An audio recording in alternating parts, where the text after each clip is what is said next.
Saya guru Anda di pelajaran kimia kelas 10. Hari ini kita akan membahas tentang pengenalan alat laboratorium kimia. Nah, ini gambaran secara umum alat-alat yang ada di laboratorium kimia, tetapi yang di sekolah kita itu hanya beberapa yang standar. Kita akan mengenal alat-alat laboratorium kimia secara umum. Kita dapat bagi berdasarkan bahan pembuatannya dan berdasarkan fungsinya. Alat laboratorium kimia berdasarkan bahan pembuatannya itu terdapat alat gelas, porselen, besi, logam, kayu, ada juga yang plastik sebenarnya. Nah, kalau alat gelas dan kaca, salah satu contohnya buret, kaca arloji, labo tafel, dan labo ukur. Buret digunakan untuk titrasi atau penentuan kadar dari asam atau basa. Kaca arloji biasa dimanfaatkan untuk penimbangan, jadi alas untuk menimbang bahan-bahan padat. Kemudian kalau labo tafel atau labo ukur untuk membuat larutan dengan posisi tertentu.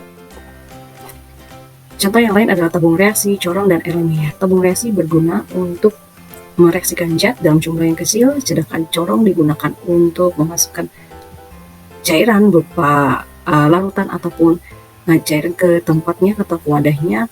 Kemudian LMR tempat menyimpan zat untuk sementara atau juga untuk tempat mereaksikan zat.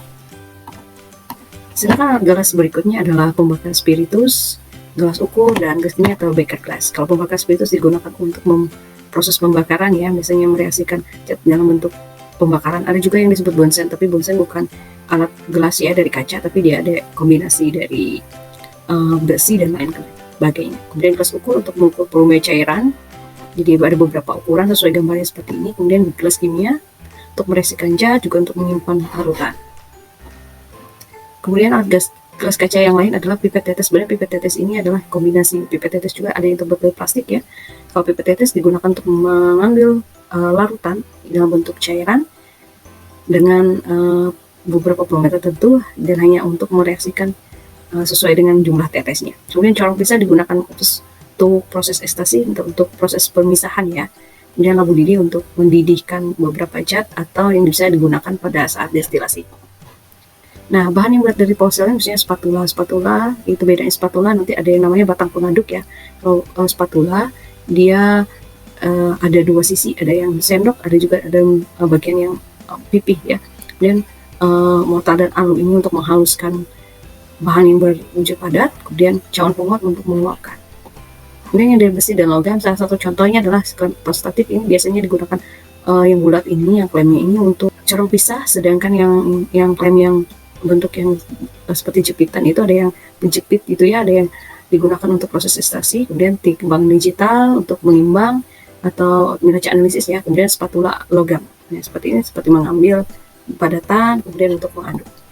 Nah, sedangkan untuk bentuk kayu, alat untuk kayu ada penjepit tabung reaksi, ada rak tabung reaksi. Kegunaannya untuk menjepit tabung reaksi ya, untuk memegang supaya dalam proses reaksi pembakaran agar tidak terlalu panas. Sedangkan rak tabung reaksi untuk meletakkan tabung reaksi pada saat proses reaksi atau meniriskan tabung reaksi yang sudah dibersihkan. Kemudian ada namanya kertas, dari bahan kertas itu ya namanya kertas saring untuk proses penyaringan. Kemudian kertas lakmus digunakan untuk menentukan sifat asam dan basa. Kemudian alat laboratorium kimia berdasarkan fungsinya, ada yang sebagai alat ukur suhu itu disebut termometer. Kemudian untuk ukuran massa neraca, kalau bonsen untuk proses pembakaran. Kalau untuk alat ukur volume cairan seperti gelas ukur untuk mengukur volume cairan dengan volume tertentu, jadi dia berdasarkan alat ukurannya juga sama seperti labo tafel dan pipet volumetri. Alat analisis atau sifat zat asam basa ada yang namanya pH meter, digunakan untuk mengukur pH atau derajat keasaman dari suatu larutan ya. Kemudian indikator universal juga sama untuk menentukan pH. Kalau indikator universal tidak menentukan untuk pH tetapi hanya menentukan sifatnya. Kemudian di laboratorium hal yang perlu kita perhatikan adalah tata tertib. Nah, di laboratorium kimia yang perlu kita perhatikan adalah hal yang mesti kita kerjakan adalah kita menggunakan peralatan kerja, minimal kita menggunakan masker apabila tidak menggunakan jas laboratorium. Kemudian dilarang menggunakan perhiasan, dilarang menggunakan sandal atau sepatu terbuka, apalagi menggunakan hak yang tinggi ya. Diharapkan yang menggunakan sepatu lengkap. Hindari ngisap langsung uap bahan kimia, tetapi kibaslah uapnya, jangan mengarahkan langsung ke temannya kalau kita proses pembakaran. Dilarang mencicipi atau mencium bahan kimia kecuali atas perintah khusus. Kemudian yang penting kita adalah mengenal label kimia. Sekiranya kita baca terlebih dahulu apa sih sifatnya kayak gitu ya. Jadi simbolnya perlu kita ketahui. Pindahkan sesuai dengan jumlah yang diperlukan dan jangan mengembalikan bahan kimia ke dalam botol semula agar tidak terkontaminasi. Nah, apabila meja praktikum basah, segera dikeringkan dengan kain. Nah, dilarang memanaskan zat dalam gelas ukur atau labu ukur, takutnya meledak. Jadi ada khusus alatnya yang tahan panas. Kemudian laporkan ke guru Anda apabila ada kecelakaan. Jadi jangan bertindak terlebih dahulu ya. Kemudian kalau misalkan tertumpah bahan, kita lihat apakah asam atau basah. Kalau asam itu biasanya dinetralkan dengan yang basah. Kalau basah juga demikian. Tapi alangkah baiknya tahun pertama adalah ya mencuci di air mengalir. Nah, yang perlu kita perhatikan juga adalah monasimal atau laba kimia.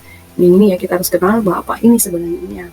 Gamma tengkorak itu adalah yang beracun, ini korosif, ini yang mencemari lingkungan. Nah, ini yang harus diperhatikan ya, mencemari lingkungan. Kemudian ada yang bersifat oksidasi, ini harus kita pahami terlebih dahulu. Mana yang mudah meledak atau sifatnya pengoksidasi, ada yang mudah terbakar, itu yang dikenal terlebih dahulu supaya dalam mengerjakan bahan-bahan kimia tersebut juga harus diperhatikan tidak kesalahan dan tidak menyebabkan hal yang fatal. Nah, yang terpenting harus dilakukan dalam rutin adalah mengenal kita menggunakan alat keselamatan. Kalau misalnya seperti tadi ya harus tata tertib di junjung gigi gitu ya. Kemudian kalau misalkan biasanya di laboratorium SMA itu tidak terlalu menggunakan bahan-bahan yang berbahaya karena biasanya guru-guru menggunakan bahan-bahan pengganti. Oke anak-anak, silahkan pelajari terlebih lagi terkait dengan bagaimana alat dan bahan itu dipergunakan dengan baik ya. Nanti